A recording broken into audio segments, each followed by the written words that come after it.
2017년도에 여러분의 삶에 보화가 가득하시기를 축원합니다. 여기에 앉으신 우리 모든 교우분들 중에서 금은 보화 싫으신 분 있으면 한번 손 들어보세요. 아무도 안 드시는 거 보니까 모두가 다 금은 보화는 다들 좋아하시는 것 같아요. 우리들뿐만이 아니고 금은 보화는 하나님께서 주신 우리들의 선물입니다. 우리들이 살아가는데 필요한 것이에요. 그런데 오늘 성경 말씀에 보면은 고린도후서 4장 5절에서 7절 말씀 가운데 우리들의 인생은 질그릇이다. 그리고 그 속에 무엇을 담느냐 하는 것이 그 질그릇의 가치를 나타낸다고 하시는데, 우리들의 인생에서 금은 보화, 돈이 최고인 것이 아니고 그 속에 감추어진 의미를 찾아야 된다라는 말씀을 하고 있습니다.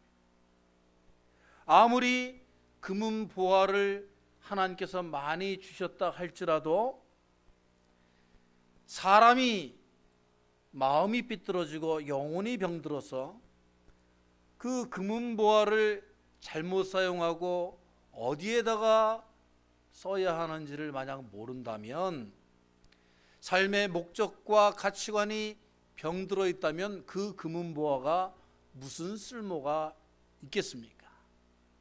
오히려 그러한 잘못된 인격체, 잘못된 사람의 마음과 양심, 영혼이 되어 있는 상태에서 그 금은 보화는 그에게 독이 되고 병이 되고 타락의 이유가 될 것입니다.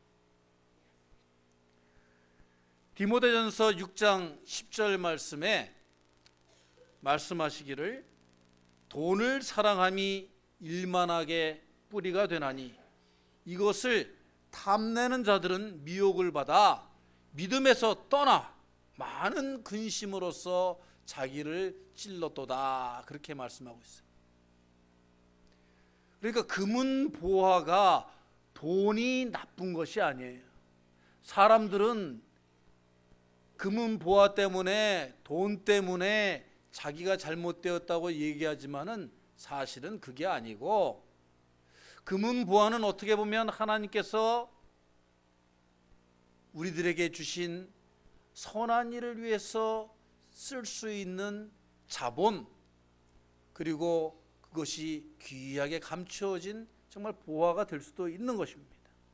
그런데 그것을 사용하고 그것을 가지고 있는 사람들, 그 사람들의 영혼이 잘못되었을 때에 그것을 오로지 탐하려고만 하고 자기의 온전한 소유라고만 생각을 하고 그걸 통해서 자기의 만족만을, 욕망만을, 이익만을 추구할 때에 그것은 금은 보화가 썩어질 것들보다 못한 것이 되어버린다 하는 것입니다.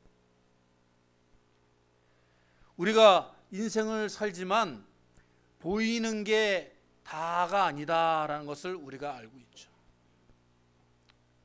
겉모습은 그럴듯하고 겉의 행실과 생활과 그런 모습들은 보암직하지만 사실 속으로 썩어 있는 경우가 많이 있다 하는 것입니다.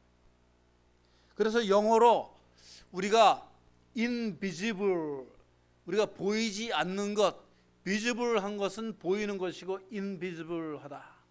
그 속에 무엇이 담겼느냐 하는 것이 더욱 중요하다는 얘기죠.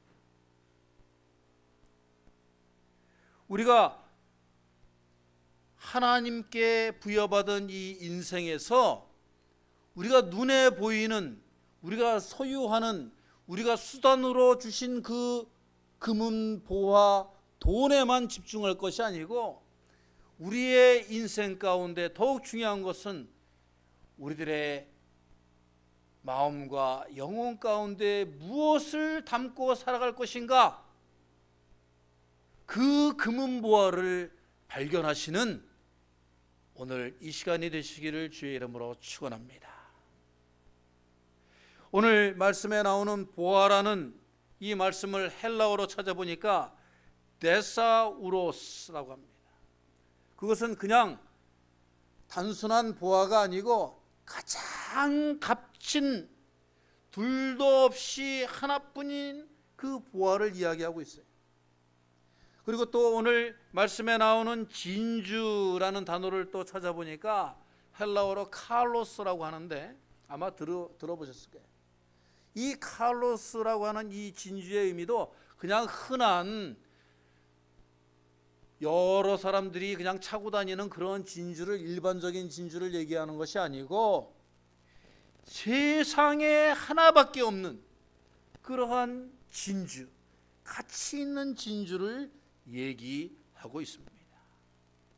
그러니까 이 세상에서 우리가 인생을 살면서 그냥 우리가 쉽게 구할 수 있는 돈, 화폐, 금, 은 그런 거를 얘기하는 게 아니고 우리가 우리의 인생 가운데 그냥 평범해 보이고 일반적으로 보이고 그냥 지나칠 수 있는 우리 인생의 이 길에서 우리가 세상에 하나밖에 없는 유일한 돈 주고도 바꿀 수 없는 그 보화를 캐내야 한다라는 말씀을 오늘 우리들에게 하시는 줄 믿습니다. 오늘 이 말씀을 아주 세 가지로 요약해서 여러분들에게 증언하자면, 첫 번째는 예수님의 사랑의 보화를 우리가 캐내야 한다라고 말씀하고 있어요. 우리가 그 감추인 보화 그러면 일반적으로 많은 신학자들, 설교가들이 그 보화는 바로 예수님이야. 그 예수님을 만나야 돼. 그 예수님을 찾아야 돼. 그렇게 얘기를 하면서도 그 예수님의 무엇을, 예수님의 어떠한 보화를, 예수님께서 주시는 정말 어떠한 영적인 그 감추어진 귀한 보물을 우리가 찾아야 되겠는가? 역사적인 예수님이 2000여 년 전에 살아계셨다. 그분은 이러이러한 분이다. 성경을 통해서 내가 그분을 안다. 그분은 이러이러한 사랑의 구원의 사역을 많이 하였다. 복음을 증거하셨다. 이런 일반적인 사항들을 아는 것으로 예수를 안다고 얘기해서는 안 된다는 거예요. 그거는 그냥 I know him, 그냥 그 사람에 대해서 아는 거예요. 내가 그분에 대한 인포메이션을 아는 거예요. 내가 지식적으로 아는 거예요. 그것은 땅에 감추어진 예수 그리스도의 진정한 가치, 그 자신의 삶에 주시는 그 의미를 깨닫지 못하고 사는 불행한 예수를 만난 사람. 진정한 예수님을 만난 사람은 그 예수님이 어떻게 자기의 영혼에 영향을 주시고 간섭하시고 지금도 나를 지배하고 계신가, 그 예수님의 진정한 가치를 발견하시는 그러한 인생이 되시라고 오늘 말씀을 우리들에게 주신 것입니다. 헝가리의 유명한 피아니스트이자 작곡가였던 리스트라는 사람이 있었습니다. 프란츠 리스트.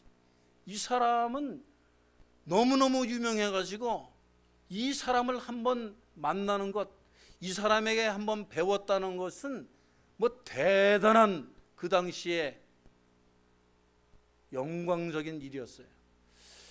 그런데 독일에 한 가난한 여자 피아니스트가 있었는데 정말로 자기가 아무리 노력을 해도 어떻게 자기 이름을 낼 수 있는 방법이 없는 거예요. 그래서 고민 끝에 요즘같이 이제 프랭카드를 탁 만든 거예요. 만들어서 프란츠 리스트의 제자 독주회. 그래가지고 거짓으로 딱 그 프랭카드를 전단지를 여러 군데다 붙이고 돌리고 했습니다. 아니 그런데 일이 안 되려다 보니까 자기가 독주해야 하는 그 날짜에 이 리스트가 그 도시를 방문한다는 신문 소식이 나온 거예요. 아니 하필이면 내가 거짓으로 리스트의 제자라고 그 독주회를 한다고 한 날에 그 사람이 여기를 와? 처음에는 너무나 재수가 없다고 생각하고 뭐 일이 안 되려니까 이런 일이 있나 하고 땅을 치며 후회를 하는데 어떻게 해야 하나 고민 끝에 그가 그 리스트를 만나서 털어놔야 되겠다, 고백해야 되겠다, 잘못을 용서를 구해야 되겠다 생각을 하게 됐어요. 그래서 리스트가 여기에 막 도착하자마자 그 사람에게 꼭 만나달라고 간청을 해서 리스트와 만나게 되었습니다. 그리고 거기서 눈물을 흘리며 그 리스트에게 고백을 했어요. 선생님, 제가 정말 죽을 죄를 지었습니다. 제가 피아노를 정말 열심히 쳐서 그래도 한번 많은 사람들에게 보여주고 싶었는데 방법이 없었어요. 저를 용서해 주십시오. 그때 이 리스트가 말을 했습니다. 오랜 침묵 끝에 확실히 당신은 큰 잘못을 저질렀군요. 그러나 우리는 누구나 다 세상을 살면서 유혹을 받고 실수를 하고 죄를 저지릅니다. 그러나 중요한 것은 우리가 실수와 잘못을 인정하고 회개하는 것이 중요합니다. 당신이 나에게 사과했던 것처럼 정말 자기의 큰 잘못을 눈물로 사과할 때 참으로 거기에는 사랑과 은혜와 용서가 있는 것이죠. 이제 내가 당신의 얘기를 다 들었으니 내 앞에서 당신이 연주할 그 피아노 곡을 한번 쳐보겠어? 그 가난한 처녀가 용기를 내어서 피아노를 쳤습니다. 그 리스트가 가서 잘못된 부분들을 몇 군데 지적을 해줬어요. 이렇게 치시오, 이렇게 하시오, 저렇게 하시오. 그리고 그 여인의 손을 붙잡으며 얘기를 했습니다. 이제 당신은 내게 배웠고 내가 당신을 지도했으니 당신은 이제 나의 제자가 되었어. 그리고 당신의 독주의 날 마지막 장은 리스트의 제자가 아닌 이 리스트가 직접 가서 연주를 해주겠어. 할렐루야. 여러분, 그 이후에 그 가난한 피아노 독주자 처녀의 인생이 어떻게 변했겠습니까? 죄를 지었지만은 그 리스트가 사사를 해주고 함께 연주를 해준 그 덕분에 그 사람의 인생은 180도로 바뀌어 버리게 된 것입니다. 여러분, 우리를 바라다 봅시다. 우리를 생각해 봅시다. 솔직히 편견 없이 나 자신을 이 시간 평가해 봅시다. 정말 너무나도 거짓이 많은 그러한 나를 우리는 발견합니다. 깨닫습니다. 정말 다른 사람이 아니라 내 스스로가 스스로 포기해버리고 싶은 나, 정말 무가치해 보이기도 하는 나의 인생. 다른 사람들은 참 그럴듯하다 얘기하지만 어떨 때 정말 가치가 없어 보이는 나의 인생. 이럴 때는 이렇다고 하고 저럴 때는 저렇게 하는 정말 조변석계 같은 모순되고 때로는 내 고집을 내세워가지고 될 일도 안 되게 하고 다른 사람들 상처 주는 그런 나. 편협하고 눈물 자주 흘리고 남탓 많이 하고 절망 가운데 살아가는 나를 우리는 하루에도 몇 번씩 만나고 정말 어쩔 수 없이 우리가 이불을 뒤집어 쓰고 울고 싶은 우리는 매일 생활에서 경험하지 않습니까? 그런데 여러분에게 가장 귀한 하나님의 용서의 소식이 있습니다. 그것은 바로 십자가에서 죽으신 예수님께서 그 사랑으로 여러분을 붙잡아 주셨고 오늘 이 예배에 참석해 하셨고 하나님의 말씀으로 예수님의 사랑이 여러분들에게 아직도 유효하고 여러분들이 회개하고 눈물을 흘리고 하나님의 자녀라고 인정만 하게 된다면 여러분들의 그 상처받은 마음에 여러분들의 그 가치 없어 보이는 인생에 하나님께서 피 흘려 주신 그 사랑으로 오늘도 채워주시겠다고 약속하시는 줄로 믿습니다.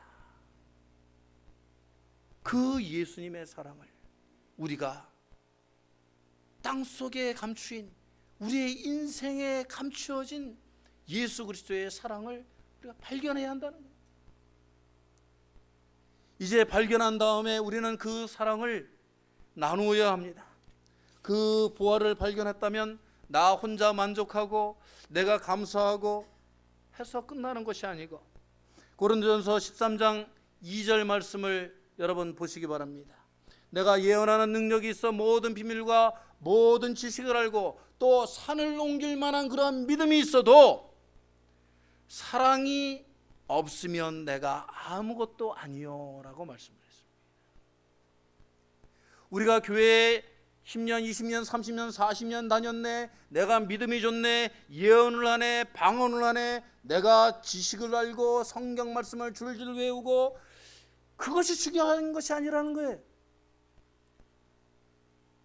그것이 무가치하다는 것이 아니고 그 속에 그 밑바탕은, 그 출발지는, 그 근원지는 예수 그리스도의 사랑이어야 한다, 그런 말씀을 합니다. 제가 어릴 적에 자라난 곳이 강원도 춘천이에요. 여러분 춘천 아시죠? 춘천. 잘 모르시는 것 같아요. 미국에서 오래 살으셔가지고. 호반의 도시 춘천으로 오십시오. 그 춘천에 가면은 참 경춘선 열차를 타고 가면 물이 많아요. 물이 여기 저기 물이 많아요. 그래서 저는 어릴 적에 친구들이랑 다니면서 이 시냇물에도 돌을 던져보고 저 시냇물에도 돌을 던져보고 저 호수에도 던져보고, 그럼 돌 던지는 일을 많이 해봤어요. 근데 특징이 있더라고요. 이 얇은 정말 낮은 그런 시냇물 호숫가에는 물을 던지면 어떻게 될까요, 여러분? 예? 소리가 커요, 소리가. 예? 펑 하면서 물이 그냥 사방으로 막 튀기는 거예요. 예? 그런데 넓고 깊은 호수에다가 돌을 던지니까 어떤 소리가 나요? 소리가 안 날 수도 있습니다. 이 소리가 아닙니다. 그냥 퐁 하고는 그 돌이 아무 소리 없이 사라지는 것을 볼 수가 있어요. 우리들의 믿음이, 우리들의 사랑이 얕고 좁으면 조그마한 도전과 유혹과 조그마한 시련에도 그냥 난리를 칩니다. 물을 튀겨요. 사방에 아이고 내가 돌 맞았네 하면서 출렁출렁하고 물이 넘쳐 흐릅니다. 그런데 사랑의 물이 넓고 깊으면 누가 돌멩이 하나 탁 던졌을 때 어때요? 퐁. 무슨 일이 있었어? 예수 그리스도의 사랑에 그 저장량이 많으면 어떠한 도전과 시험과 갈등과 어려움 속에서도 예수 그리스도의 사랑으로 모든 것을 덮고 인내하고 견뎌낼 줄로 믿습니다. 오늘 두 번째 이 말씀에서 우리들에게 주시는 그 의미는 능력의 보화를 캐내어야 한다, 그런 뜻이에요. 여러분 예수 그리스도 다 같이 한번 해봅시다. 예수 그리스도. 예수는 그리스도다, 이런 뜻이에요. 원래 예수 그리스도가 한 이름이 아니에요. 예수, 지저스라는 이름이 있고 후에 사람들이 예수는 그리스도다 이름을 붙인 거예요. Jesus is Christ. 예수님은 구원자시다. 그 예수님의 이름 안에 이미 예수님은 능력의 구원의 하나님이시다, 그 뜻이 숨겨져 있는 거예요. 할렐루야. 예수님이 구원의 능력, 사랑의 능력, 아무런 은혜의 능력, 축복의 능력이 없으면 예수님에게 사람들이 크라이스트라는 이름을 붙여줬을 리가 없죠. 붙였어도 이그노되고 무시되고 없어졌을 거예요. 그런데 오늘날까지도 모든 어린아이들까지도 Jesus Christ 이렇게 말하고 동의하고 받아들이고 찬양한다는 것은 예수님의 능력이, 예수님이 살아계신 그날에도 유효했지만 오늘날 우리들에게까지도 예수님의 능력이 여전히 유효하고 예수 그리스도의 능력이 증거된다는 그러한 사실인 것입니다.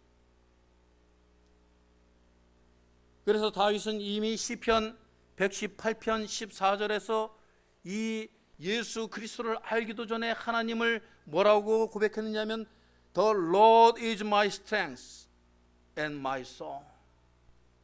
여호와는 나의 능력과 찬송이시다, 이렇게 고백을 했어요. 예수 그리스도께서 우리들에게 사랑만 주신 것이 아니고 그 사랑으로 우리들의 죄를 용서하신 것만이 아니고 우리들의 모든 것들을 덮어주시고 속되고 죄된 인간으로 남지 않게 성스럽고 구원받은 영혼으로 변화시켜 줬을 뿐만이 아니고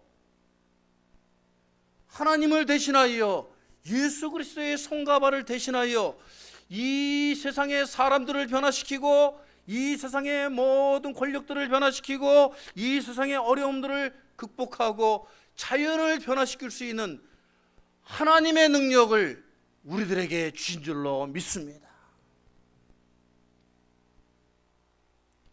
우리들은 매일 실패하고 상처받고 우리들은 넘어지고 눈물 흘리고 우리들의 연약함과 어리석음 때문에 가슴 치는 날들을 살고 있어요. 나는 왜 이걸 못해? 다른 사람들에게 되는 일이 왜 내게는 안 돼? 나는 왜 이것을 넘어서지 못해? 우리는 매일매일 불가능과 우리는 높은 장벽들을 마주대하면서 힘들어하고 있습니다. 그런데 여러분, 왜 그렇습니까? 왜 그렇습니까?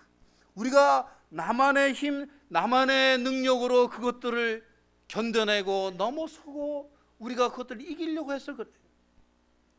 우리가 땅속에 감추인 보화 예수 그리스도, 예수님은 능력이시다, 예수님의 능력을 믿을 때에, 예수 그리스도의 능력을 우리가 빌려올 수 있을 때에, 주님께서 나와 함께 해주실 때에 우리가 그것들을 이기고 넘어설 수 있는 영적인 보화를 얻을 줄로 믿습니다. 여러분, 우리가 상처받았을 때에 우리가 일어설 힘이 필요합니다. 여러분, 우리가 실패했을 때 다시 도전할 그러한 힘이 필요합니다. 자녀들을 변화시키고 남편을 변화시키고 아내를 변화시키고 친구들을 변화시키고 이웃들을 변화시키고 내 직장을 변화시키고 내 모든 교회의 통역자들을, 동지들을 변화시킬 힘이 필요합니다. 그런데 나의 힘으로는 안 돼요, 여러분. 나의 힘으로, 나의 능력으로, 나의 지식으로 하려고 하기 때문에 힘든 거예요. 그러니까 내 성격, 내 고집, 내 모습대로 가다가 그 힘에 스스로 풀이주고 넘어지는 것입니다. 우리가 예수 그리스도의 힘을 의지해야 할 때입니다. 여러분, 나의 힘으로는 안 돼요. 여러분, 내려놓으시기 바랍니다. 나의 자아와 내 돈, 내 능력만으로 안 되는 거예요. 외부로부터 오는 나를 감싸고 계시는, 나를 도와주시는 하나님의 능력, 예수 그리스도의 능력, 성령의 능력을 여러분들이 발견하실 때에 그것들을 인정하고 할렐루야 주님 나에게 주시옵소서 부르짖을 때에 그 예수 그리스도의 능력이 여러분에게 임할 줄로 믿습니다. 여러분, 예수님의 능력을 믿고 예수님의 힘을 의지하고 예수 그리스도와 함께하여서 성령으로 나가는 사람들은 지금까지 모든 어려움들을 넘어서고 홍해를 갈라서고 여러분 가나안 땅을 정복하고 여리고성을 점령하고 승리하였다는 그 기록이 바로 이 성경이옵시다. 죽음의 위기에서도 감옥에서도 많은 도전과 거짓 교사들의 유혹 속에서도 예수 그리스도 그 능력을 의지하였더니 할렐루야, 주님이 나를 이기게 하셨도다. 이 그리스도의 능력을 발견하시고 소유하시는 귀한 여러분의 2017년도가 되시기를 주의 이름으로 축원합니다. 세 번째, 마지막으로 이 말씀에서 우리들에게 주시는 영적인 지혜는 무엇이냐면 이 보화를 얻기 위해서 우리는 모든 것을 걸어야 한다는 뜻이에요. 전력 투구해야 한다는 거예요. 여러분, 이솝우화에 나오는 이야기를 알고 계시죠? 이 과수원 주인이 이제 나이 들어가지고 죽으실 때가 돼가지고 두 아들을 불렀어요. 두 아들을 불러서 얘들아, 내가 이제 곧 하나님께 갈 테인데 너희들에게 정말 귀한 시크릿 비밀을 알려주겠다. 두 아들이 유산을 어떻게 물려주시나 귀가 솔깃해가지고 네 아버님, 그리고 무릎을 꿇고 듣고 있는데 이 아버지가 사실은 이 과수원 밭에 엄청난 보화가 숨겨져 있다. 너희들이 내가 죽고 나거든 그 보화를 찾거라. 이 두 아들놈들이 어떻게 했겠어요? 다음 날부터 맨날 과일이나 따먹고 다니던 이 친구들이 떵떵거리면서 과수원집 아들내미들처럼 맨날 자기들이 호요하던 이 친구들이 다음 날부터 곡괭이와 괭이를 들고 가가지고 과수원 바닥을 다 그냥 여기저기 파헤치기 시작을 했습니다. 보화가 나왔겠어요? 안 나왔겠어요? 절대 나올 수가 없죠. 보화가 나오지 않은 대신에 땅을 다 뒤집어 놨더니 그 다음 해부터 사과가 이따만한 사과가 열리기 시작하는데 그 소문이 나가지고 큰 부자들이 와가지고 그 사과를 앞으로 내년에도 우리에게 파시오, 내년에 우리에게 파시오 해가지고 이 사과 능금 대박이 나가지고 한마디로 돈꾸러미가 매년 자기들에게 이따만 꾸러미씩 떨어지게 됐대요. 그래서 그 돈꾸러미를 앞에다 두고 두 아들이 서로 마주보면서 빙긋이 웃으면서 이구동성어로 한 말이 무엇이었겠습니까? 아버님이 숨겨놓으신 보화가 바로 이것이구나. 그들이 그 전에는 그 밭에 보화가 숨겨진지 몰랐어요. 어떻게 보화를 거두는지 몰랐어요. 보화의 의미가 무엇인지 몰랐어요. 인생을 어떻게 살아가야 되는지 몰랐어요. 하지만은 그 아버지는 돌아가시며 그 보화를 얻는 방법, 쓰는 방법, 인생의 참 의미를, 하나님의 축복을 그들에게 남겨준 겁니다.